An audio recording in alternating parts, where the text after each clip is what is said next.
ఓం ధూమ్ దుర్గాయ నమః. అందరికీ నమస్కారం అండి. ఈ వీడియోలో దేవి శరన్నవరాత్రుల్లో చాలామంది అఖండ దీపం కలశారాధన చేసుకుని అమ్మవారికి పూజను అయితే నిర్వహించుకుంటూ ఉంటారు. అందుకని దేవి శరన్నవరాత్రి పూజల కోసం కలశం అఖండ దీపం ఏ విధంగా ఏర్పాటు చేసుకోవాలి, కలశం అఖండ దీపం పెట్టుకున్నప్పుడు ఎటువంటి నియమాలు పాటించాలి అనే విషయాలన్నీ కూడా ఈ వీడియోలో క్లియర్గా తెలుసుకుందామండి. అందుకని వీడియోని ఎక్కడ కూడా స్కిప్ చేయకుండా చివరి వరకు చూడండి. ముందుగా నవరాత్రి పూజల కోసం అఖండ దీపాన్ని ఏ విధంగా ఏర్పాటు చేసుకోవాలనేది తెలుసుకుందామండి. నవరాత్రి పూజల్లో ఇలా కలశం అఖండ దీపం పెట్టుకుని అమ్మవారికి పూజ నిర్వహించుకోవడం వలన చాలా మంచి ఫలితాలు అయితే కలుగుతాయండి. అలాగే ఈ నవరాత్రి పూజల్లో కలశం అఖండ దీపం పెట్టుకున్నప్పుడు చాలా కఠినమైన నియమాలు కూడా పాటించాలి. అలా మేము ఆ నియమాలన్నీ పాటిస్తాము. అఖండ దీపం ఈ నవరాత్రులు 9 రోజులు, అంటే ఈ సంవత్సరం మనకి 11 రోజులు వచ్చాయి కాబట్టి ఈ 11 రోజులు కూడా మేము శ్రద్ధగా అఖండ దీపం ఎక్కడ కొండెక్కకుండా చూసుకుంటాము అని అనుకున్న వారు మాత్రమే ఈ అఖండ దీపారాధన చేయాలండి. అలాగే కలశం విషయానికి వస్తే కలశం పెట్టుకోవడానికి ఆచారం ఆనవాయితీ ఉండాలి. ఆచారం లేకపోతే మీకు కలశం పెట్టుకునే ఆచారం పూజలో కలశం పెట్టుకోకుండా మీరు అమ్మవారికి నవరాత్రి పూజను నిర్వహించుకోవచ్చు. అయితే కలశం పెట్టుకుంటే తప్పకుండా అఖండ దీపం పెట్టుకోవాలని ఏమీ లేదండి.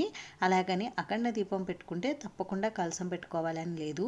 మీరు పూజలో కలశం పెట్టుకుని అయినా పూజ చేసుకోవచ్చు, లేదంటే అఖండ దీపం అయినా పెట్టుకుని పూజ చేసుకోవచ్చు, లేదంటే మామూలుగా ఇవి రెండు లేకుండా కూడా మనం నవరాత్రి పూజను నిర్వహించుకోవచ్చు. పూజలో ఇవి రెండు పెట్టుకుని మేము పూజ చేసుకున్నాం అనుకున్నప్పుడు చాలా నియమాలు పాటించాలి. అది మాత్రం గుర్తుపెట్టుకోండి. పాటించలేనప్పుడు ఇవి రెండు పెట్టుకోకుండా మీరు మామూలుగా పూజ చేసుకోండి.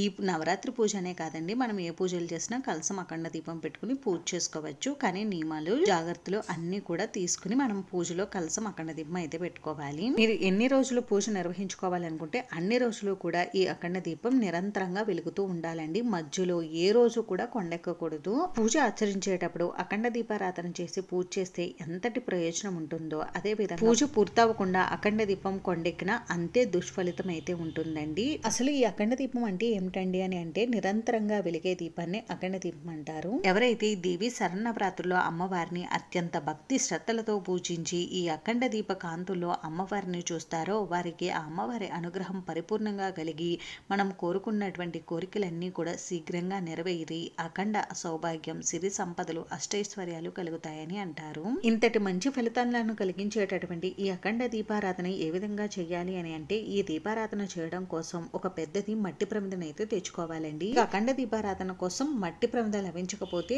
ఇత్తడివి పెద్ద పెద్ద ప్రమిదలు కూడా వస్తున్నాయండి మనకి. అఖండ దీపం పెట్టుకోవడానికి ఆ ప్రమిదలనైనా తెచ్చుకోవచ్చు. మట్టి ప్రమిద అయితే మంచిది. నేనైతే అఖండ దీపారాధన కోసం ఇలా మట్టి ప్రమిదను అయితే తెచ్చుకున్నాను. మనం ఇలా మట్టివి ఏవైనా కొత్తవి తెచ్చుకున్నప్పుడు చాక్ పీస్తో ఇలా ఇంటూ మార్క్ ఏదైనా వేసుకుని తెచ్చుకోవాలండి. అలాగే ఒక్క మట్టి ప్రమిదను తెచ్చుకోకూడదు. దీంతో జతగా ఏదైనా ఇంకొక మట్టి ప్రమిదను కానీ ఏదైనా ఒక చిన్న మట్టి వస్తువును కానీ తెచ్చుకోవాలి. ఇలా తెచ్చుకున్నటువంటి మట్టి ప్రమిదను కొద్దిసేపు వాటర్లో నానబెట్టాలండి. ఎందుకంటే మనం ఇందులో ఆయిల్ వేసి దీపారాధన చేస్తాం కదండి, అప్పుడు కొత్తది అయితే మనం వాటర్లో వేయకుండా చేస్తే నూనె ఎక్కువ పీల్చుకుంటుంది. ఇలా వాటర్లో కొద్దిసేపు, అంటే మీకు కుదిరితే ఒక నైట్ అంతా నానబెట్టుకోండి, కుదరకపోతే ఒక 2-3 గంటలైనా ఈ ప్రమిదను వాటర్లో నానబెట్టుకుని పెట్టుకోండి. ఇలా చేయడం వలన మనకి ప్రమిద ఎక్కువ నూనె పీల్చకుండా ఉంటుంది.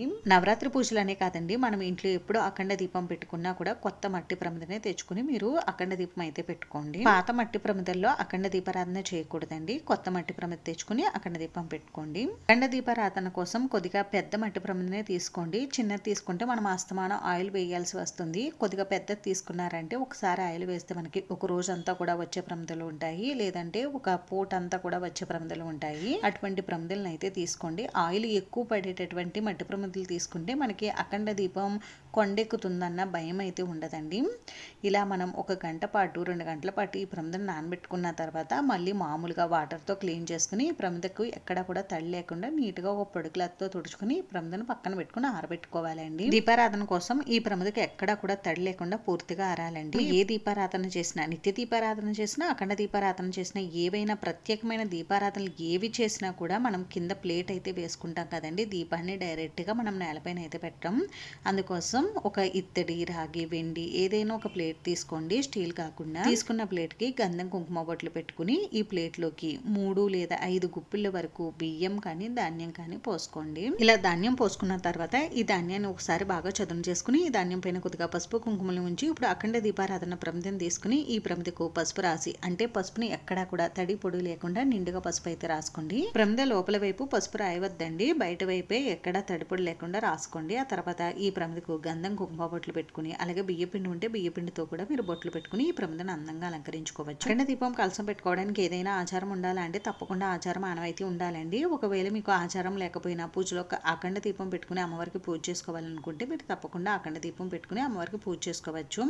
అయితే ఈ సంవత్సరం అఖండ దీపం పెట్టుకుని అమ్మవారికి పూజ నిర్వహించుకుంటే ప్రతి సంవత్సరం కూడా అఖండ దీపం పెట్టుకుని అమ్మవారికి పూజ నిర్వహించుకోవాలండి. ఈ విధంగా అఖండ దీప ప్రమిదను అందంగా అలంకరించుకున్న తర్వాత ఈ ప్రమిదను బియ్యం పైన కానీ వడ్ల పైన కానీ ఈ విధంగా పెట్టుకోవాలి. ఆ తర్వాత ఈ ప్రమిదలోకి నిండుగా నూనె అయితే పోసుకోవాలండి. అఖండ దీపారాధన కోసం ఆవు నెయ్యి కానీ, నువ్వుల నూనె కానీ, కొబ్బరి నూనె కానీ ఉపయోగించవచ్చు. అయితే మీరు ఈ అఖండ దీపారాధన కోసం మొదటి రోజు ఏ నూనె ఉపయోగిస్తే అదే నూనె ఈ 11 రోజులు కూడా ఉపయోగించాలండి. అంటే ఒక రోజు ఆవు నెయ్యి, ఒక రోజు నువ్వుల నూనె, ఒక రోజు కొబ్బరి నూనె కాకుండా ప్రతి రోజు కూడా ఒకే ఆయిల్ ని ఉపయోగించండి. మీకు అర్థమైందని అనుకుంటున్నాను. ఆ తర్వాత మనకి మార్కెట్ లో అఖండ దీప ఒత్తి అని ఉంటుందండి, పెద్దగా ఉంటుంది. ఆ ఒత్తి తెచ్చుకుని ప్రమిదలో వేసుకోవాలి. నవరాత్రులు మనకి సాధారణంగా 9 రోజులు వస్తాయండి, కానీ 2025 సంవత్సరంలో మనకి 11 రోజులు అయితే వచ్చాయి. 11 రోజులు అంటే ఆడవారికి కుదరదు కదండి. అంటే నవరాత్రి పూజల్లో మనం ఈ అఖండ దీపారాధన ఒకసారి చేసిన తర్వాత మధ్యలో ఈ దీపం ఎప్పుడు ఆగకూడదండి, కొండెక్కకూడదు. అంటే మనం పూజ ఆపకూడదు. అలా మాకు కుదురుతుంది అనుకుంటే ఈ అఖండ దీపారాధన చేసుకోండి. లేదు అంటే ఈ అఖండ దీపారాధన మొదటి 3 రోజులు కానీ, లేదు అంటే చివరి 3 రోజులు కానీ చేసుకోవచ్చు. కొద్దిమంది అయితే ఇలా మొదటి 3 రోజులు, చివరి 3 రోజులు కూడా అఖండ దీపారాధన పెట్టుకుని అమ్మవారికి పూజ చేసుకుంటూ ఉంటారు.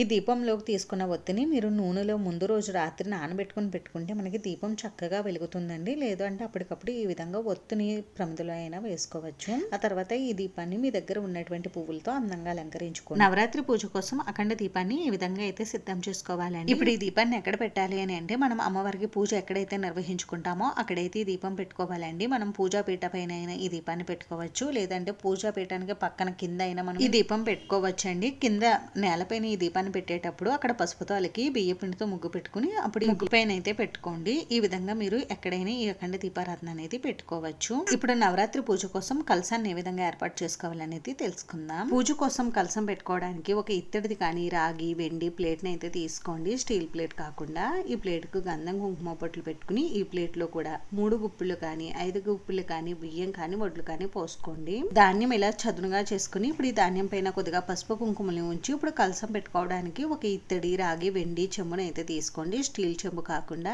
ఈ చెంబుకు కూడా గంధం కుంకుమ బొట్లు పెట్టుకుని ఈ చెంబుని ఈ విధంగా ధాన్యం పైన అయితే పెట్టుకోండి. మీకు ఈ కలసం పెట్టుకోవడానికి ఏదైనా ప్లేట్ లేకపోతే తమలపాకుల పైన కూడా మీరు కలసాన్ని ఏర్పాటు చేసుకోవచ్చు. అలాగే కలసం పెట్టుకోవడానికి రాగి చెంబు లేకపోతే మట్టి కుండనైనా తీసుకోవచ్చు కలసాన్ని ఏర్పాటు చేసుకోవడం కోసం. ఆ తర్వాత ఈ కలసంలోకి సగం వరకు వాటర్ ని పోసుకుని వాటర్లో కొద్దిగా పసుపు, కుంకుమ, గంధం, అక్షింతలు, కొద్దిగా జవ్వాది పౌడరు, పచ్చకర్పూరం, యాలకులు, ఒక 3 రకాల పుష్పాలు, ఒక చిల్లర కొద్దిగా వట్టి వేరు వేసి ఆ తర్వాత ఈ చెంబులోకి ఒక 5 తమలపాకులు కానీ ఇలా మామిడి కొమ్మని కానీ పెట్టుకుని ఆ తర్వాత ఒక కొబ్బరికాయ తీసుకుని కొబ్బరికాయ కూడా పసుపు రాసి ఇలా కుంకుమతో బొట్టు పెట్టుకుని ఈ కొబ్బరికాయని కలసం పైన ఈ విధంగా పెట్టుకోవాలి.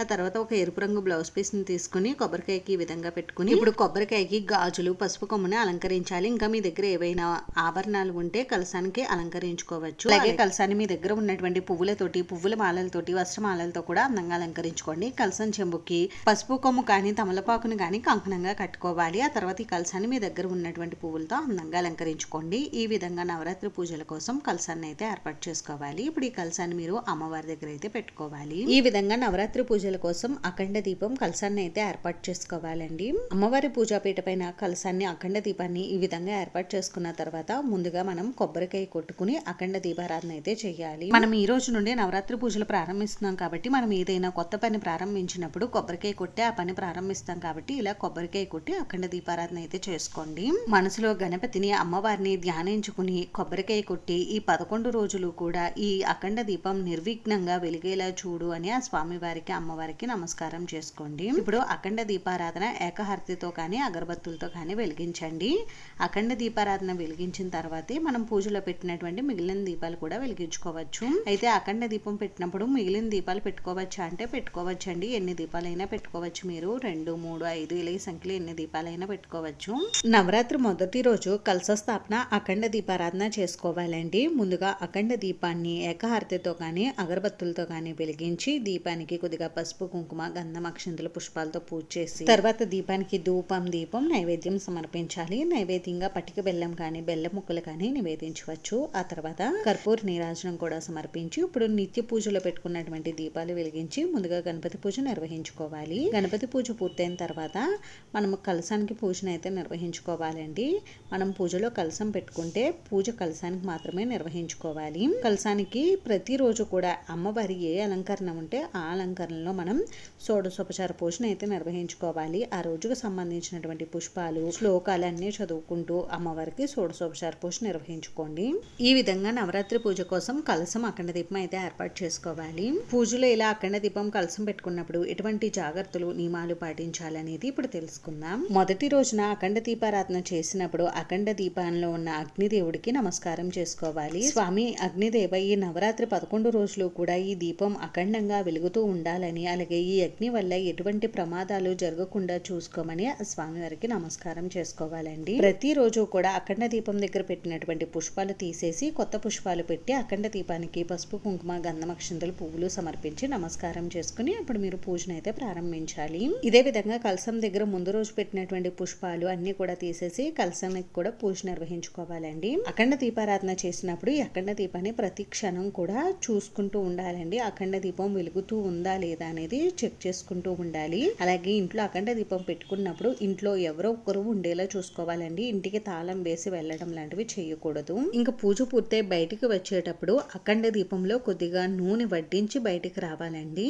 ఇంకా అఖండ దీపం వత్తి అమ్మవారి వైపే ఉండాలండి. ఇవి అఖండ దీపం పెట్టినప్పుడు తీసుకోవాల్సిన జాగ్రత్తలు అయితే. ఇంక ఇప్పుడు ఇలా మనం అఖండ దీపం కలశం పెట్టుకున్నప్పుడు ఎటువంటి నియమాలు పాటించాలనేది ఇప్పుడు తెలుసుకుందాం. ఇలా మనం అఖండ దీపం కలశం పూజలో పెట్టుకుని పూజ నిర్వహించినప్పుడు ఇంట్లో ఎట్టి పరిస్థితుల్లో కూడా నాన్ వెజ్ అయితే వండకూడదు. బ్రహ్మచర్యం తప్పకుండా పాటించాలి. నేలపైనే పడుకోవాలి. అలాగే ప్రతిరోజు కూడా తలస్నానం ఆచరించాలి. కలశం అఖండ దీపం రెండు పెట్టుకుని పూజ చేసుకుంటూ ఉంటే ఉదయం సాయంత్రం కూడా తలస్నానం ఆచరించాలి. అలాగే ఇంట్లో జుట్టు విరబోసుకుని తిరగడం జుట్టు కత్తిరించడం గోర్లు కత్తిరించడం కూడా చేయకూడదండి. అలాగే ఇల్లు దైవనామస్మరణతో నిండి ఉండాలి. ఇంట్లో గొడవలు కలహాలు పెట్టుకోకూడదు. ఇల్లు ప్రశాంతంగా అయితే ఉండాలి. అలాగే ఎవరిని తిట్టడం కొట్టడం ఎవరికైనా అబద్ధాలు చెప్పడం ఇటువంటివి కూడా చేయకూడదు. ఇంకా తీసుకునేటటువంటి ఆహారంలో ఉల్లి వెల్లుల్లి కూడా వేసుకోకూడదు. ఇంకా అఖండ దీపాన్ని ఊదడం ఆర్పడం లాంటివి కూడా చేయకూడదు. అఖండ దీపం కలశం పూజా మందిరంలో ఉన్నప్పుడు పూజా పీఠ దగ్గర మనం చీపురు పెట్టి తుడవకూడదు. ఏదైనా క్లాత్ తో తుడుచుకోవాలి. ఈ నియమాలు పాటిస్తూ పూజలో కలశం అఖండ దీపం అయితే పెట్టుకోవచ్చు. 11 రోజులు పూజ పూర్తయిన తర్వాత కలశం అఖండ దీపం ఏం చేయాలని మళ్ళీ చాలా మందికి డౌట్ ఉంటుందండి. అఖండ దీపం కొండెక్కిన తర్వాత ఈ అఖండ దీపంలో ఉన్నటువంటి ప్రమిదను వాటర్ లో కలిపేయవచ్చు. ఇంకా అఖండ దీపం కలశం కింద పోసినటువంటి బియ్యం లేదా ధాన్యాన్ని ఏదైనా పక్షులకు ఆహారంగా వేయవచ్చు. లేదు అంటే వాటర్ లో వేసేవచ్చు. బియ్యం అయితే ఏదైనా తీపి పదార్థం చేసుకుని తినవచ్చు. కలశం పెట్టినటువంటి కలశ చెంబును శుభ్రం చేసుకుని నెక్స్ట్ పూజలకు వాడుకోవచ్చు అండి. కలశంపై పెట్టినటువంటి బ్లౌజ్ పీస్ ని గాజుల్ని మనమే వాడుకోవాలి. ఎవరికి ఇవ్వకూడదు. ఇంకా కొబ్బరికాయని పగలకొట్టి ఏదైనా తీపి పదార్థం చేసుకుని తినవచ్చు. లేదంటే వాటర్ లో కలిపేయవచ్చు. ఇంకా కలశంలో ఉన్నటువంటి నీటిని పచ్చని చెట్టు మొదట్లో అయితే వేసేయాలి. ఆ నీటిని కొద్దిగా తీసుకుని ఇల్లంతా కూడా చిలకరించుకోవాలండి. కలశంలో వేసినటువంటి చిల్లర నాణ్యాన్ని బీరువాలో దాచుకోవాలి. ఇంకా కలశానికి అలంకరించినటువంటి పసుపు కొమ్ముని దాచుకోవచ్చు. లేదంటే వాటర్ లో కలిపేయవచ్చు. ఒకవేళ మన అదృష్టం బాగోక పూజలో పెట్టినటువంటి అఖండ దీపం ఏ కారణం చేతైనా కొండెక్కితే ఏం చేయాలి అని అంటే ముందు అమ్మవారికి క్షమాపణ చెప్పుకుని ఇంకెప్పుడు ఇటువంటి పొరపాటు జరగకుండా చూసుకుంటానని అలాగే ఈ పొరపాటు వల్ల ఎటువంటి అనర్థాలు జరగకుండా చూడమని అమ్మవారిని వేడుకుని ముందుగా అఖండ దీపంలో వేసినటువంటి వత్తి తీసేసి అఖండ దీపంలో నిండుగా నూనె పోసుకుని మళ్ళీ కొత్త ఒత్తి వేసి కొబ్బరికాయ కొట్టి మళ్ళీ మనం మొదటి రోజు ఏ విధంగా అయితే అఖండ దీపారాధన చేసామో అదే విధంగా దీపం కొండెక్కిన తర్వాత కూడా చేసి అమ్మవారికి నమస్కారం చేసుకోండి. ఈ విధంగా అయితే చేసుకోండి. కానీ అఖండ దీపం అస్సలు కొండెక్కకూడదు. మళ్ళీ ఒకసారి చెప్తున్నానండి. అఖండ దీపం కొండెక్కకుండా చూసుకుంటాము అనుకుంటేనే మీరు ఈ అఖండ దీపారాధన అయితే ఈ నవరాత్రి పూజల్లో పెట్టుకోండి. అఖండ దీపం కొండెక్కిన ఈ పరిహారం ఉంది కదా అని అఖండ దీపం కొండెక్కినా పర్వాలేదు, ఈ పరిహారం చేసేసుకుంటాను అంటే కుదరదండి. అఖండ దీపం ఎట్టి పరిస్థితుల్లో కూడా కొండెక్కకూడదు. అంతేనండి. చూసారు కదా, నవరాత్రి పూజల్లో అఖండ దీపం కలసారాధన ఏ విధంగా చేసుకోవాలనేది. ఇంకొక ముఖ్య విషయం అండి, మనం అఖండ దీపం పెట్టుకున్నప్పుడు అఖండ దీపంలో వేసినటువంటి వత్తి మనకి 11 రోజులు అయితే రాదండి ఒక వత్తి. అందుకని ఒక 3-4 ఒత్తులు తెచ్చుకొని పెట్టుకోండి అఖండ దీపం వత్తులు. అఖండ దీపంలో ఎప్పుడు కూడా నిండుగా నూనె ఉండేలా చూసుకోండి. ఎందుకంటే మనకి దీపంలో నూనె తగ్గుతూ వస్తే వత్తి సగం కాలిపోతూ ఉంటుంది. అలా అవుతే మనకి వత్తి తొందరగా అయితే అయిపోతుందండి. అలా జరిగినప్పుడు మీరు ప్రమిదలోకి ఇంకొక కొత్త వత్తి వేసి ఆ కొత్త వత్తిని వెలిగించి ఈ పాత వత్తి వెలుగుతూ ఉన్న వత్తిని నూనెలోకి లాగితే ఆ వత్తి కొండెక్కిపోతుంది. అప్పుడు ఆ వత్తిని తీసేసి నిర్మాల్యం చేయవచ్చు. అంతేకాని వెలుగుతూ ఉన్నటువంటి పాత వత్తిని తీసేసి మళ్ళీ కొత్త వత్తి వేసి మళ్ళీ వెలిగించకూడదండి. ఇది ఒకటి గుర్తుపెట్టుకోండి. ఈ వీడియోలో మీకు ఇంకా ఎక్కడైనా డౌట్స్ ఉంటే నాకు కామెంట్ చేయండి, రిప్లై ఇస్తాను. వీడియోని చివరి వరకు చూసినందుకు చాలా థ్యాంక్స్ అండి.